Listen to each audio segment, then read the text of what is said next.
Non cacciare animali selvatici. Non dimenticare il gambesone. Non devi puzzare. 3 errori che ho fatto in Early Game che da subito mi hanno fatto capire che Kingdom Come Deliverance 2 non è un videogioco come altri e mi hanno insegnato qualcosa in più sul Medioevo. Ciao, sono Veronica V, aka figlia di Scaliz, su questo canale YouTube dedicato interamente alla mia grande passione per Kingdom Come Deliverance. Con questo video voglio inaugurare una serie dedicata a tutte le cose che ho imparato o capito meglio del Medioevo proprio giocando a questo magnifico videogioco. Inizio col dire che ho conosciuto questa bellissima saga videoludica lo scorso anno, giocando direttamente il secondo capitolo. Quindi alle spalle non avevo l'esperienza del primo Kingdom Come Deliverance, che sto recuperando proprio adesso sul mio canale Twitch, e non avevo nemmeno grandi conoscenze del Medioevo, se non quello che si impara a scuola, nonostante sia un periodo storico che mi ha da sempre affascinato. Quindi ignoravo quanto questo videogioco fosse effettivamente realistico e storicamente accurato, e ho commesso l'errore di approcciarlo come fosse un videogioco di ruolo qualunque. Non lo è. Ecco quindi alcune situazioni nelle primissime ore di gioco che mi hanno colto decisamente impreparata e che mi hanno portato ad approfondire aspetti del Medioevo che ignoravo completamente. Se è successo anche a voi e Kingdom Come Deliverance, che sia il primo o il secondo, vi ha da subito insegnato qualcosa sul Medioevo, scrivetemelo pure nei commenti. È il mio primo avvio. Ho appena finito il prologo e mi ritrovo in mutande, senza soldi, con pochissimo equipaggiamento e pochissimo cibo. In realtà un modo per ottenere più risorse iniziali c'era, ma io non lo sapevo e l'ho completamente ignorato. Comunque, prendo il mio protagonista Henry e comincio a farlo vagare per prendere dimestichezza con il gioco e con la mappa, ma soprattutto per cercare il fedelissimo cane Mut. A un certo punto però finisco il cibo e Henry comincia a avere fame. E così sono andata un po' nel pallone, non sapevo bene cosa fare, ho fatto quella cosa che in altri videogiochi di ruolo viene in mente di fare, ovvero cacciare. Non potevo trovarmi un lavoro e guadagnare qualche groschen? No. Così tranquillamente, in pieno giorno, nei dintorni di Troskowitz, ho ucciso una pecorella per avere un po' di carne. Ed ecco subito il primo errore. Sono stata accusata di bracconaggio.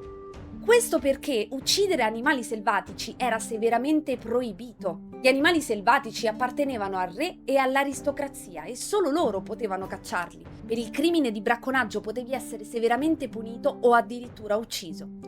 Così come in gioco, nel Medioevo c'era l'opzione di pagare una multa, rendendo la giustizia medievale piuttosto classista. Quindi nel Medioevo la caccia non era un diritto popolare, era considerata un'attività cerimoniale o sportiva, a cui solo le persone di un certo livello potevano partecipare. Ma nonostante tutto, il bracconaggio era largamente diffuso, da parte di contadini o nobili minori, per sopravvivere alla fame, guadagnare al mercato nero o ribellarsi alle restrizioni. Non sono un'esperta di armi e armature medievali, ma nonostante tutto immaginavo che l'armatura non andasse a contatto diretto con la pelle del guerriero, solo che non avevo idea di come funzionasse un'armatura medievale completa. Il gioco offre una vastissima varietà di armi ed armature e vari slot corrispondenti ai diversi punti del corpo da proteggere.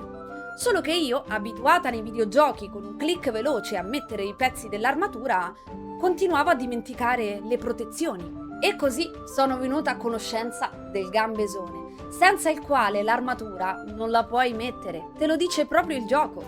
Ma che cos'è il gambesone? Sono andata a informarmi e si tratta della vera e propria armatura leggera medievale. Proteggeva da danni contundenti, tagli e fendenti, frecce e ovviamente dalle abrasioni che potevano causare la cotta di maglia o l'armatura.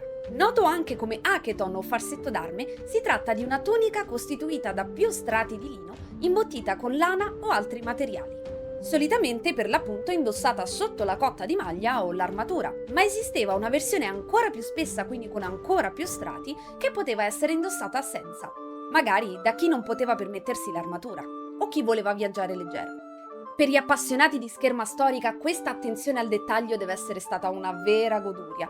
E piano piano io ho iniziato a scrollarmi di dosso le vecchie abitudini del click compulsivo e ho iniziato a ricordarmi sempre di più di indossare il gambesone.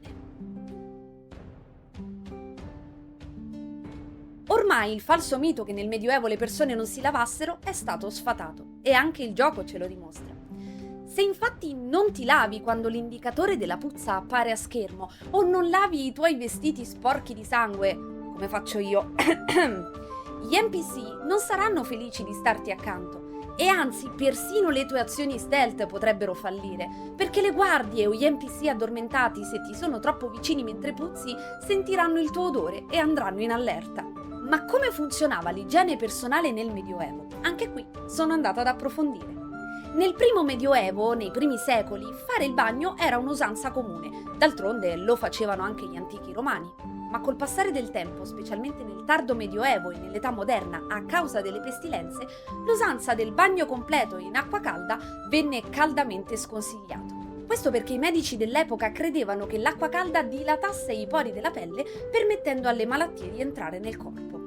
Quindi, per una pulizia frequente e quotidiana, le persone nel Medioevo preferivano lavarsi a secco, ovvero utilizzando un panno asciutto si sfregavano le parti visibili del corpo, come la faccia o le mani.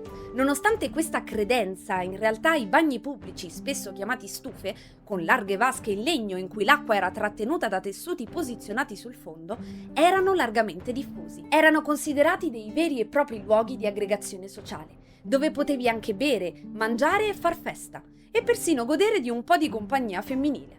Questo perché la nudità e la promiscuità di questi luoghi col tempo favorirono la prostituzione, che fosse tollerata o clandestina. Non tutti i videogiochi devono necessariamente insegnarci qualcosa, ma io trovo sia magnifico quando questo accade. Non vedo l'ora di condividere con voi tutto quello che ho imparato sul Medioevo grazie a Kingdom Come Deliverance. Ai prossimi video!